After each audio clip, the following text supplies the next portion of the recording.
কেউ যদি 10 বার সূরা ইখলাস বা কুল হুয়াল্লাহ সূরা পাঠ করে, কয়বার? 10 বার, রাতে দিনে যে কোনো সময় 10 বার যদি কেউ কুল হুয়াল্লাহ সূরা পাঠ করে, আল্লাহ নবী সাল্লাল্লাহু আলাইহি সাল্লামের হাদিসে ওয়াদা রয়েছে, আল্লাহ তাআলা ওই ব্যক্তির জন্য জান্নাতে একটা বিশাল প্রাসাদ নির্মাণ করবেন। দুনিয়ার কোনো প্রাসাদ না ভাই, পামজমারার প্রাসাদ না ভাই, এটা কোনো দুবাই বা পৃথিবীর কোনো গুরুত্বপূর্ণ জায়গার লোভনীয় কোনো আকর্ষণীয় কোনো জায়গার প্রাসাদ না ভাই, জান্নাতের প্রাসাদ। দুনিয়ার প্রাসাদ রেখে চলে যেতে হবে, জান্নাতের প্রাসাদ যে একবার পেয়ে যাবে অনন্ত অসীমকাল পর্যন্ত আর তার সেখান থেকে বের হতে হবে না, তার থেকে ছুটবে না। আল্লাহ আমাদের সবাইকে ফজিলত অর্জন করার তৌফিক দান করুন, আমিন।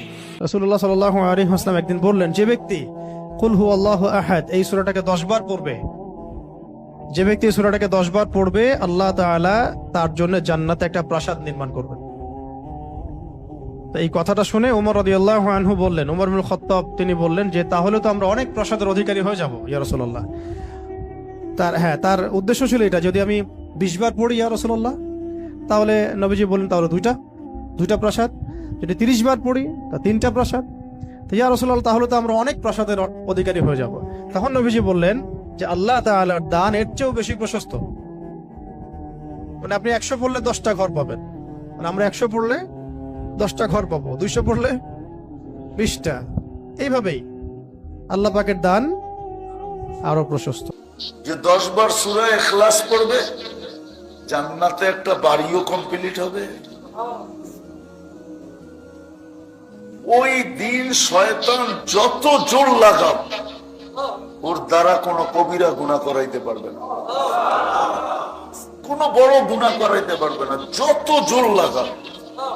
ওয়ালাউ আজিজাহু শায়তান, হাদিসের লফজ আছে, শয়তান ওকে যত গার ব্যাকা করে করতে চায়, করাইতে চায়, পারবে না। এই আমলগুলা করা, এর দ্বারা হবে কি? আল্লাহ আমাদের সাথে হবে। তো তারা যে রাসূল সাল্লাল্লাহু আলাইহি ওয়াসাল্লামের কাছে বিচার দিল যে ইয়া রাসূলুল্লাহ, দেখেন একজন ইমাম আপনি আমাদের জন্য নির্ধারণ করেছেন, উনি প্রত্যেক রাকাতে সূরা ইখলাস পড়ে, ইন এভরি সিঙ্গেল রাকাত সূরা ইখলাস পড়ে। তো রাসূল সাল্লাল্লাহু আলাইহি ওয়াসাল্লাম তাকে ডাকলেন, ডেকে বললেন, ঘটনা কি, তুমি নাকি এরকম করো, প্রত্যেক রাকাতে ফাতিহার পরে আগে ইখলাস দিয়ে শুরু করো, কেন করো? সে বলতেছে, ইয়া রাসূলুল্লাহ, হ্যাঁ আমি আসলে এমনটা করি, কারণ আমি এই সূরাটাকে বড্ড ভালোবাসি, কারণ ফিহি সিফাতুর রহমান, এই সূরার ভেতরে আল্লাহর পরিচয় মেলে, আল্লাহর পরিচয় পাওয়া যায়, যেন সূরাটাকে আমি বড্ড ভালোবাসি। রাসূল সাল্লাল্লাহু আলাইহি ওয়াসাল্লাম বললেন, ঠিক আছে, তোমার অভ্যাসের পরিবর্তন করার দরকার নেই, হুব্বুকা ইয়াহা ইউদখিলুকাল জান্নাহ, এই সূরার প্রতি তোমার এই ভালোবাসাই তোমাকে জান্নাতে প্রবেশ করাবে। আরেক বর্ণনায় এসেছে, তুমি যেমনি আল্লাহর পরিচয় থাকার কারণে সূরাটাকে ভালোবাসো, আল্লাহ জানিয়েছেন যেন তোমাকে জানাই আল্লাহও তোমাকে ভালো